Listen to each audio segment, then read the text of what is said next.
बड़ा यूट्यूब रे कड़ी चावल बोलछन आज कड़ी बनाना जिते बेसन से डबल दही मूलर क्या गाय जह बनाना कि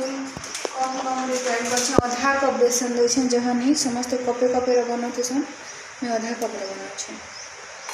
कड़ी भनी लगले केनटा करबो भनी लगले कुछ अलगाटा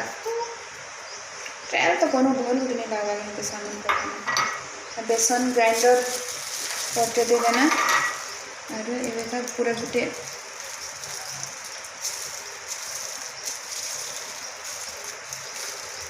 गुटे कप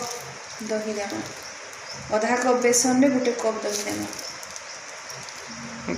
एटा ग्राइंड करबो ग्राइंड करबा का दरकार बहुत टाइम लागसी एटा ना कथा में तो कुछ नहीं से हाथे कले टाइम लगा आधा चामच ला 2 मिनट 2 मिनट लगे थे सब लॉन्ग्स माने रही ऐसी ना